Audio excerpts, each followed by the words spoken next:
With us at Pan Am 360, the legendary Canadian artist Lorraine Klaasen, from South Africa originally, but who lives in Canada since the 80s, the early 80s. Yeah. All right, Lorraine? Yeah, you're right. Mm-hmm. So you came in Montreal first in the 80s. We did our first interviews at that time. You were one of the very rare, professional African singer performing in Quebec and Canada at that time. Now there are a few more, but you're still a pioneer. Do you feel that way? Yeah, I'm actually glad. I'm very happy to have been consistent with what I'm doing and stick to my tradition of doing my music, because like you say, now I come here in Montreal and it's like, so many artists. So I know a lot of other young artists started to do back vocals for me on my own shows that I also produced. And now they're doing their own thing. So I'm happy to see that. And that was the whole idea, is to have a platform where people can come in from anywhere where they want to and to be able to showcase their music. Yeah. How do you see what is your vision of your own career? Now you work for 4 decades at least as a professional singer, excellent singer, also relaying, the South African tradition of popular music of the 60s and the 70s. Well, after you spent most of your life in Canada. So how do you see this progression for yourself as a singer? Well, I think when the pandemic hit, it gave me a lot of opportunity to reflect, because everything was quiet and nobody was in a hurry to go nowhere. So I had a lot of personal inventory to do, and looking back at my career and looking back how Canada has played an important role in my growth as an artist, and having the tolerance of my culture here. And so I was thinking, and I'm sitting in my house and I've got all these awards that are, in my house. It's like a little petit museum there, and I'm looking at one and I'm looking at, wow, I remember this. So it's more about gratitude to look back and thinking that I've had this opportunity 40 years to do what I love to do. I always knew since I was a little girl growing up in South Africa, I used to say, when I grow up, I'm going to be just like my mother. I'm going to sing and dance and travel all over the world. And so when I think about that promise I make to myself as that little girl growing up in Soweto, I really am living my dream. And so I thought, 40 years, it's about time, Lorraine, you say bravo to yourself. And so thank you to the Canadian audience that was with me with all those years, supporting me. Yeah, and also for the people that don't know exactly your profile, we know people that love African music that your mother was a great singer too. And she was one of the greatest singers in South Africa at her time. Yes. So you come from a very solid, huge tradition of excellent music from South Africa. Yeah. Yes, absolutely. I mean, like I said, my mother was like my mirror, because I used to look at my mother and I would see the joy she brings to people, but I can also see the joy that she had. And so I thought, I want that for myself, And so here in Quebec, especially, I had to create, because that time there was like a lot of those festivals and then nothing happened. Only when the festival come, woo, like the submarine, everybody is doing busy. But what happened for the rest of the year? So I had to be creative. And that's when I started to produce my own shows. So that's what I'm telling young people who want to live long in this métier. You need to invest in yourself. Stop sitting home and waiting for some big producer's gonna come, sweep you off your feet. Start banking on your career, because that's what now I'm reaping the benefits of what I've invested. Did you go through tougher periods during those 4 or 5 decades? Oh, yeah, because c'était pas facile. I mean, cette époque-là, when we were living here in Quebec, la musique africaine, c'était pas comme aujourd'hui, là. C'était pas partout. And I mean, I was one of the first artists with Nuit d'Afrique. And like you say, with yourself, you interviewed me many, many times. But there's no consistency of anything, because it's for that period and then nothing. There's no record companies. There's the media that plays the music on the radio, don't play our music. So it's like there was nothing happening. So it was difficult, but perseverance and endurance, and to be able to stick to what you do without going bubblegum music because this is popular, I'm jumping from one thing to the other. I stick to my music. And I think because when I left South Africa, that's the only thing I left with, is my memory of my childhood. So I write music and have a photographic memory of my situation. And it was happy, malgré la politique, but I had a very good, happy life when I was a young girl. So yeah, cool. And about your style, you say you stick to your music. Do you stick to this style of the 60s and the 70s, or it probably changed also on your side? No, it changed, because don't forget, here in Quebec, there was no original South African musicians. The musicians that I'm working with are from the Caribbean, from Haiti, and West Africa also. West Africa. So their influence also influenced me. So the authenticity of having that pure South African was, was my voice, was my instrument. But now what's different, I reflected on my mom's songs of the 50s and the 60s. So almost like resurrecting that old music. So as I'm maturing, I'm thinking, okay, Lorraine, everybody knows you can dance. Everybody knows you can sing. But now I wanted to resurrect those old music that I wanted to be able to keep them, And when I met Auntie Miriam Makeba in Holland in 1986, we were touring in Holland. And the name of the festival, it was called Mama Africa. And and she was like the star, and I happened to be booked at the same festival.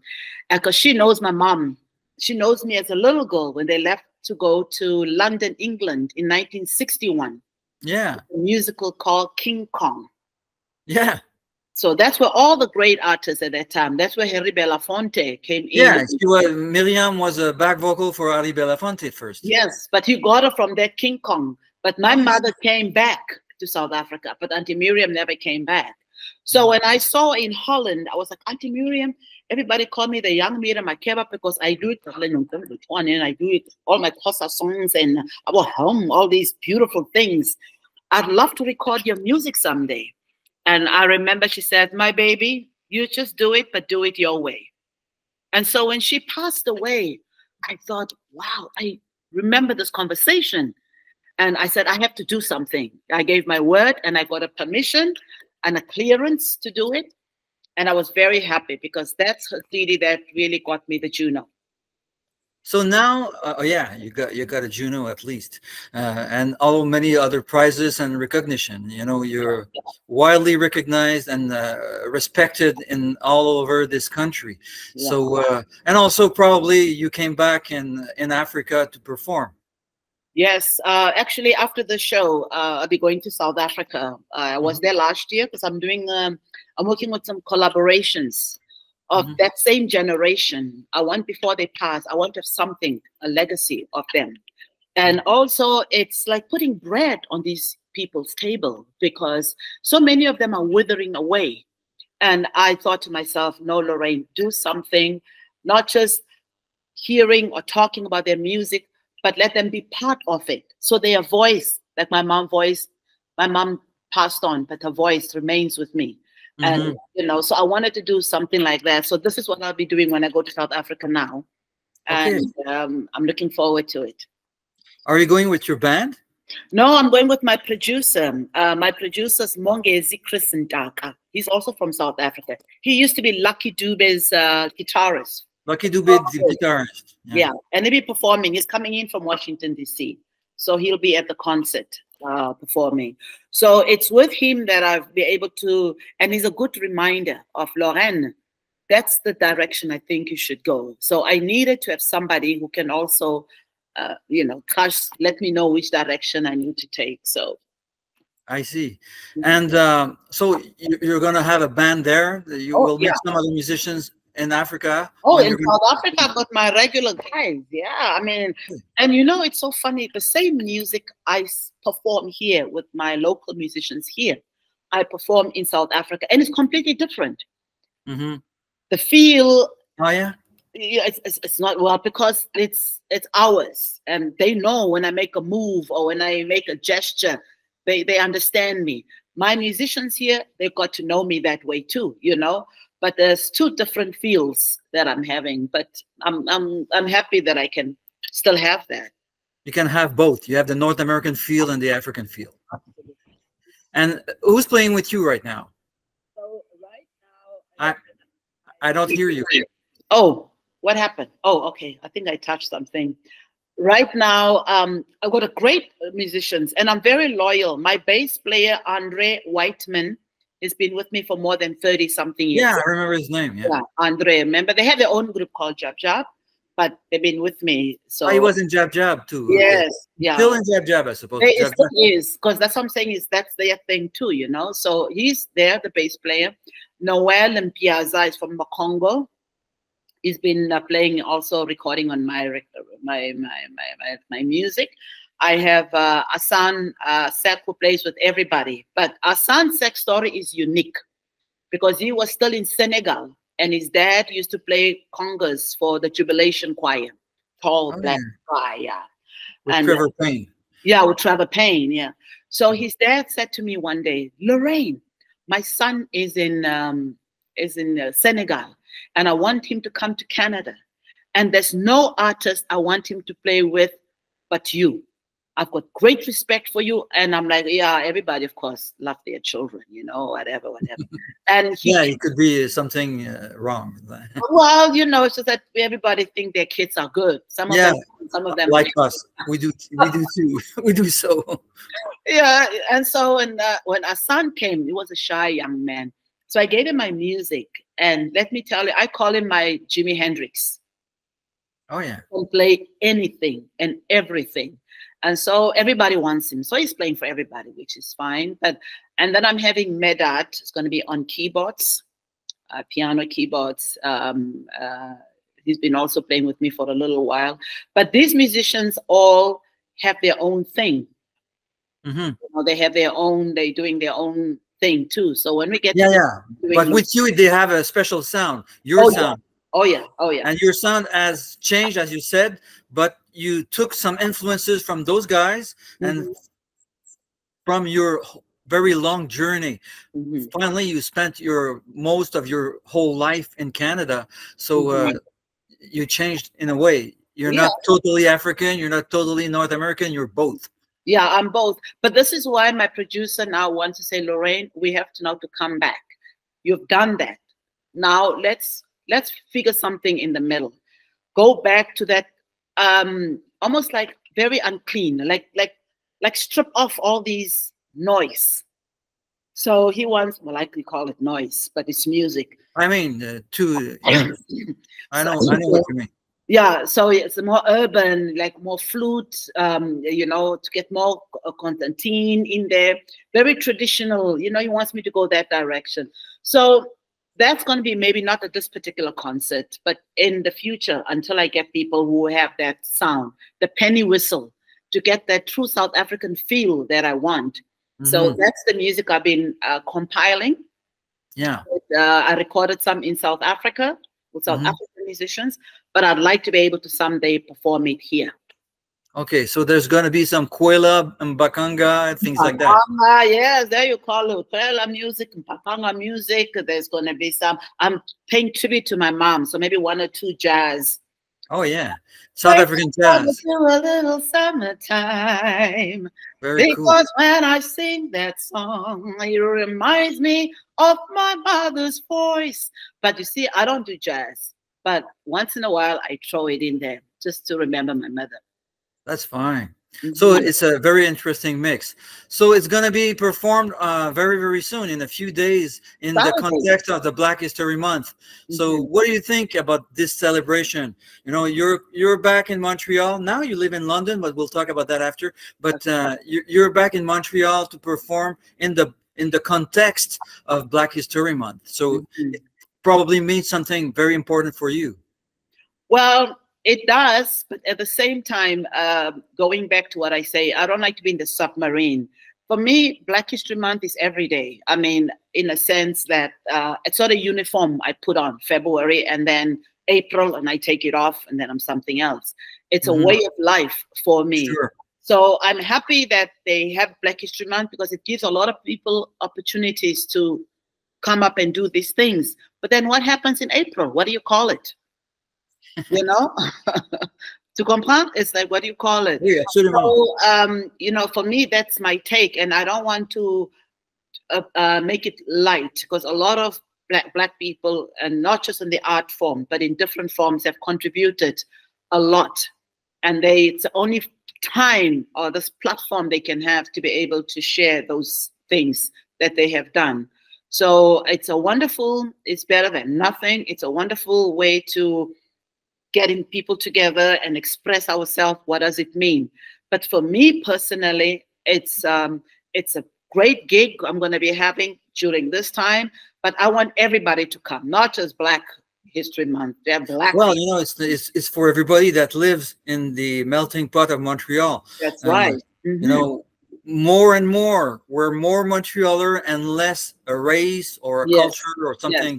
Yeah. We're Montreal. Yeah. So this is very interesting, and we belong to you. You belong to us. This is a fusion. Yeah. Yeah. And now you live in London. So you left Montreal since when? It's almost 7 years ago now. I'm in London, Ontario. It's very quiet. C'est plate. It's not the same like living in Montreal, and it's but you know, I'm getting my feet wet in Ontario, and they really embrace me. They think Montreal lost their queen. They think now I am their queen. You know, I'm like, okay, guys, that's cool. You have to conquer a new market and and just take advantage of it. Yes, yeah, and it's been going very well. The ECH Cultural Center, they're doing great things, and I'm always part of it. The London Museum are always doing a lot of things. I'm always part of that. We have the Sunfest Festival, so I'm part of that. So it's just what I'm lacking in London is the vibrancy of Montreal. I mean, London is a small city, yeah. You know, like I was driving, like today after this, I'm taking the metro. I said, I don't want to drive. It's a beautiful day. I want to go in the metro. I want to walk in St. Catherine Street. I want to see hundreds of people. You don't see that in London, you see? No.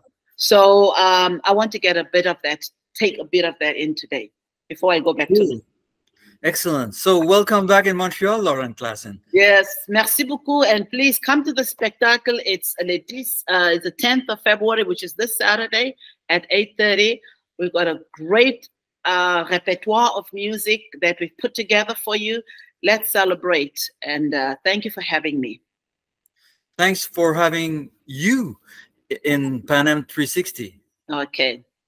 Have a good afternoon, and we're looking forward to your concert. You gonna come? Yeah. Oh, great. Okay, great. So now I got to make sure I put into practice all these things we just talked about.